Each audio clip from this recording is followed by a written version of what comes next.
stands one nation under God, indivisible, with liberty and justice for all. Except. Okay, the first item on the agenda this evening is the waste to energy disposal agreement.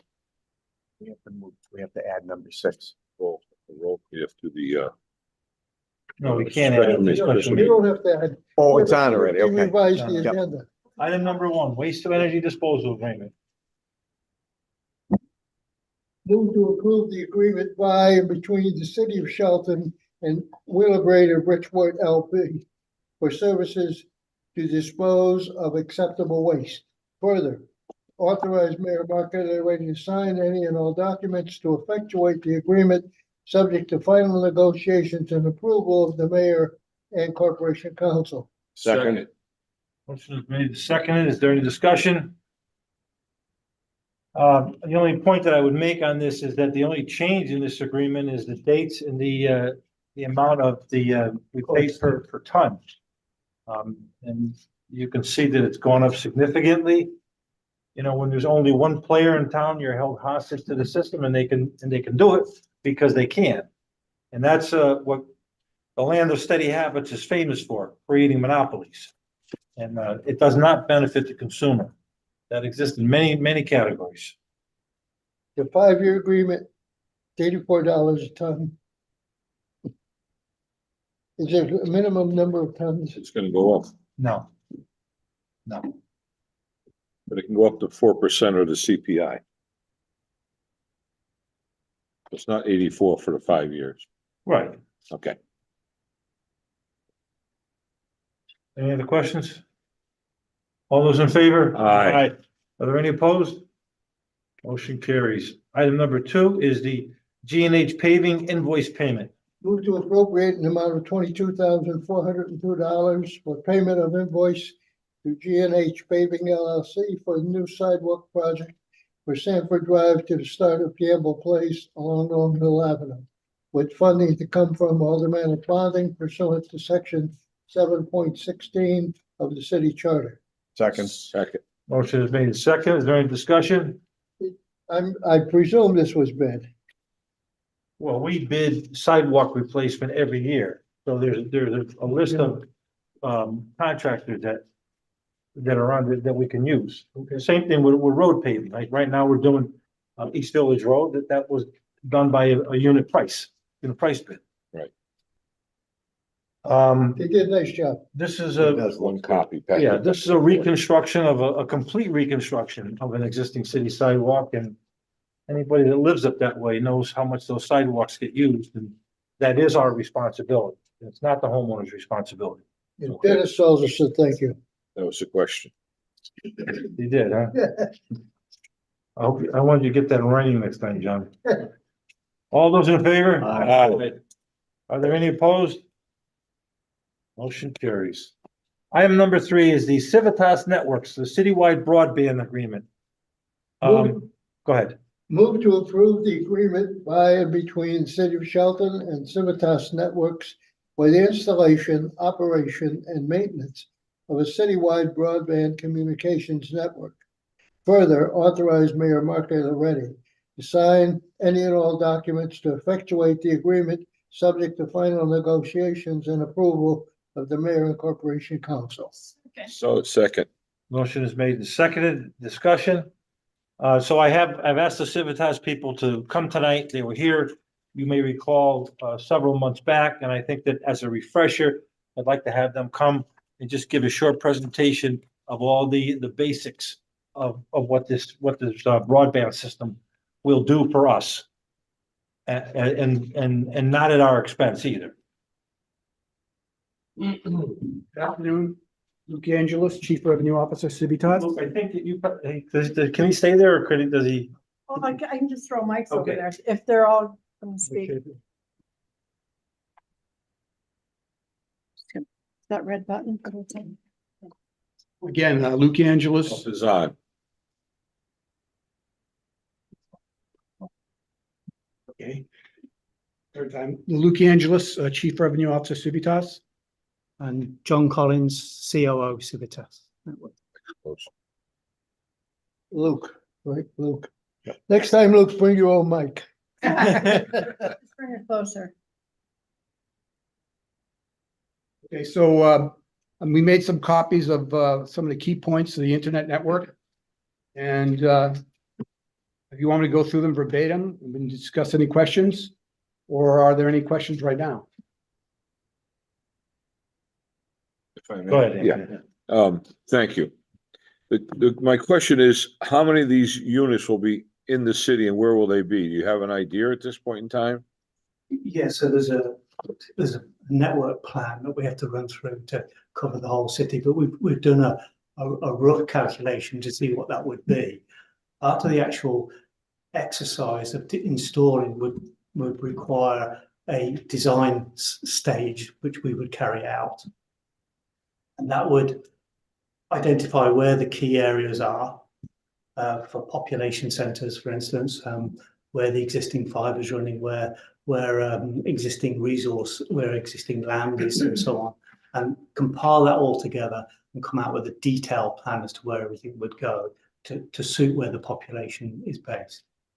So before you go on, with respect to that point, I had asked them to focus on 2 areas in the city rather than try to take on the entire city all at once, because it's very complicated.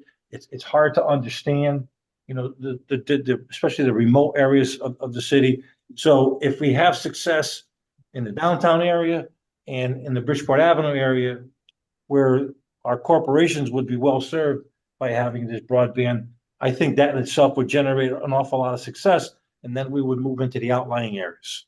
And part of that is under the proposed structure of a public-private partnership, or PPP, I'll say that in the future, is that's where the community comes in and actually directs where the effort goes to, so that it's not just a sprawling everywhere gets it, or the rich areas get it, or the remote areas get it, or the downtown area get it. It's dictated by the community and driven by the community. If I Go may, ahead. yeah. Will your presence from your equipment give us better communication for the police or for phones or for anything else besides broadband? So besides broadband, firstly, the police and all that side is emergency services. Yeah. And so we have to be very careful with that because that has its own Networks. yes, and very secure network. So they have to be followed in a particular way. Not to say that it can't be used for that, but it's not proposed as part of this because it needs to be separated. Now, it could be that we can use parts of the network. So, for instance, if the police wanted to put a camera on a particular street or so on, then we could backhaul that data for them to use that. But that would be a separate discussion. We wouldn't want to confuse the two. And just as the mayor has said, the cost is not to the city. Correct. Okay. So where is your income from this? What if you're giving away free broadband? It says It's low cost broadband. It's not absolutely free. Nothing's for free. Okay. So the other part of our business plan, as it stands, is that there are actually 3 parts to revenue streams. One is broadband, which we do at a very low price. 2 is putting wireless operators onto facilities that we have and backhauling their data. So, for instance, let's say you have a major network operator that wants to deploy a wireless network in the area, then they would put poles up to support that, and you've probably seen that in the city already with towers on the outside and so on and so on. But as it happens, as the data gets more and more dense on your cell phones, the towers have to get closer and closer and closer together to be able to support that. And so that becomes part of a revenue stream which feeds into and then offsets the broadband costs. So the business model for that. The third part of it is actually from your smart city benefits, because there's data which is available that could be used to offset the cost of the broadband network as well. So there's all sorts of things that you can dream up from a smart city point of view, which can derive benefits for the city. But this will grow if it works well in certain areas. Correct. We have some low-lying areas, but they have trouble with communication. All right, thank you. Well, and the other thing too is that that our residents, if they choose to purchase the broadband, then that would be a revenue stream to them as well. And our businesses. I would think that this would be a big asset to all these corporations here. Thank you. This Your Honor. is- Thank you. It says it generates revenue for the municipality. Shelton receives a fee from every pole location on municipal property. Right. I presume that there's some sort of an arrangement that prior to just putting in a pole, that. Oh, yes. the Has to approval- go through proper planning and permitting to be able to make sure that that's all in place. You get your power from the power company where the pole is that you're using. Correct. So they're not battery operated. They have battery backup, I think you Battery told me. backup, yes, correct. So as battery continues They're to not run. solar, they're definitely, okay, power. Um, The internet coverage to special city events. An example of that would be So for instance, if you had some event downtown that parade. a parade, a fair, or whatever event you would happen to hold, then that offers the opportunity to be able to put detailed coverage into that area. So, because when you get a lot of people into one area, I'm sure you've all seen, firstly, your cell phones start going down, so it can connect to anybody, but also the local businesses which exhibit at those fairs, they can't make a connection for their payment systems, so they would derive benefit from that as well. And also putting what they call pop-up ads.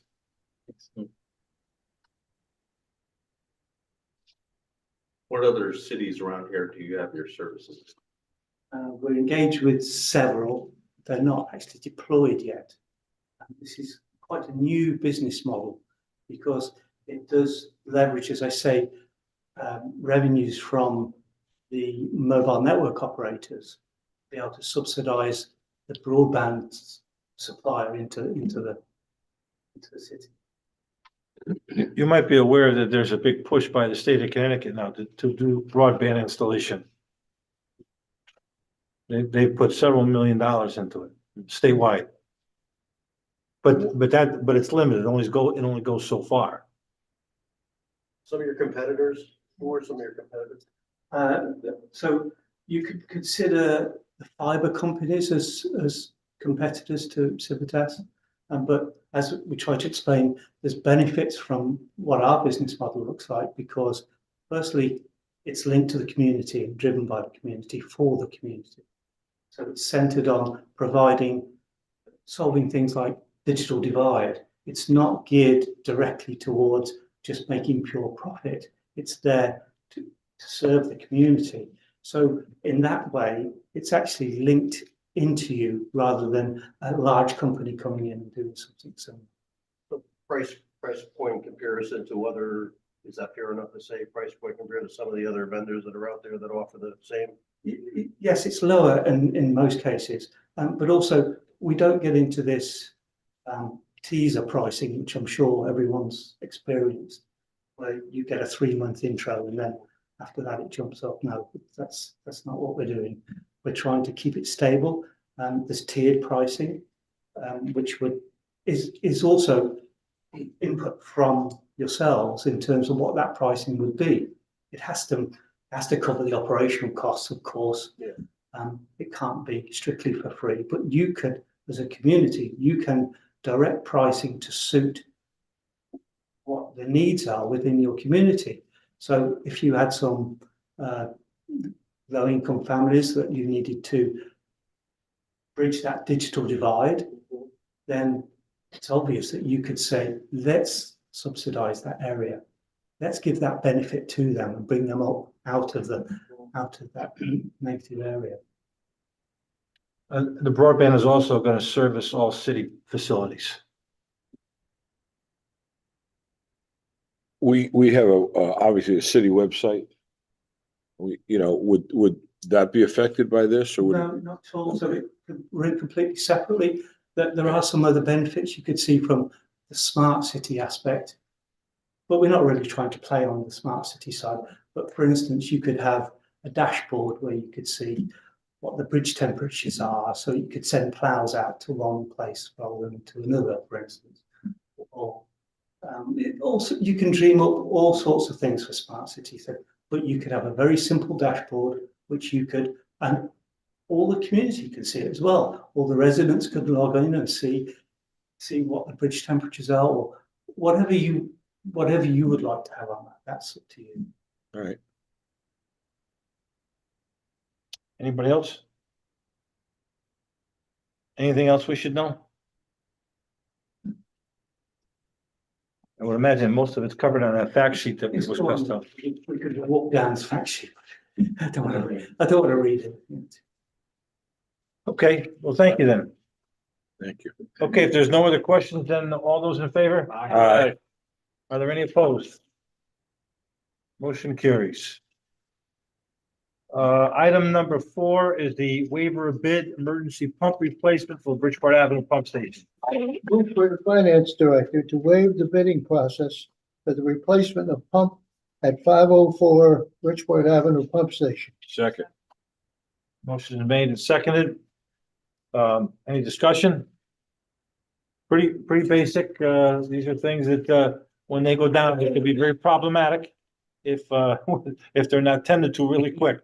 So, The current pump is, so we're replacing the current pump. What, is there any idea of the cost? yes, I think, well, there's 2 pumps actually.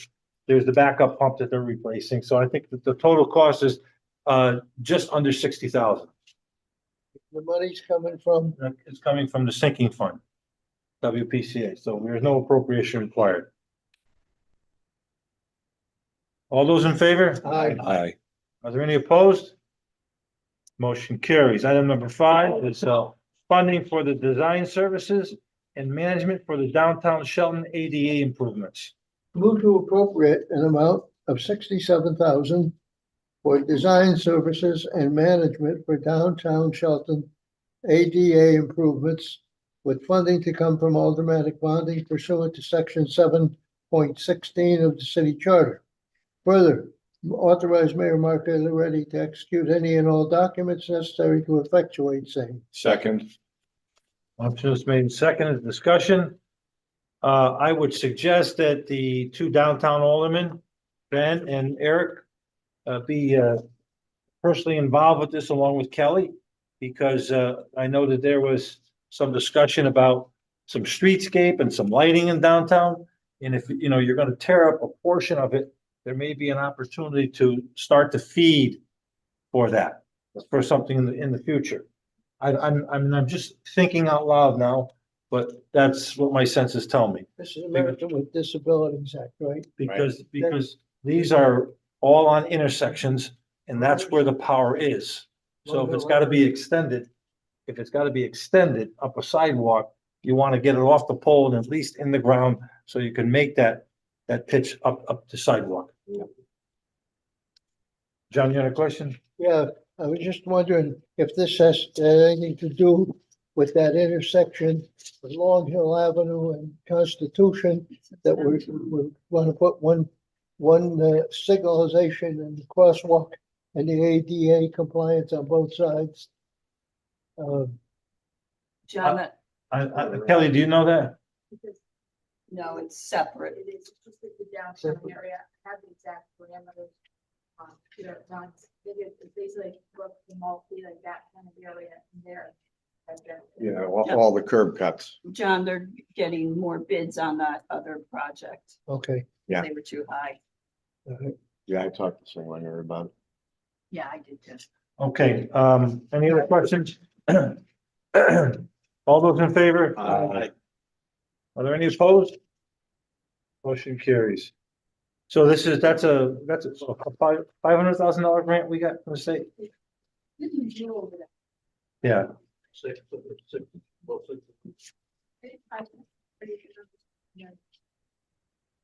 Okay. So the last item is funding for citywide road rehabilitation. Move to appropriate an amount of $187,531 for the rehabilitation of roads citywide, with funding to come from automatic bonding pursuant to section 7.16 of the city charter. Second. Motion is made in second, discussion. So this will wrap up this year's appropriation for automatic bonding. And, you know, we're gonna need more money for roads, and I thought that since we had a balance there, that, you know, we might as well use it up on that. Designated, yeah. So, I mean, this will keep us going for a while, but I think at some point in time, we're gonna do another 500,000-600,000. Okay, all those in favor? Aye. Aye. Are there any opposed? Motion carries. Okay, Is there anything we have to do for the end of the year for finance? there is. Okay. There always is. That's what I thought. There's never a year where there's not something to do. That's the short answer. And the sky is not falling, I can assure you that. Good. At this time, I'll entertain a motion for adjournment. Second. All in favor? Aye.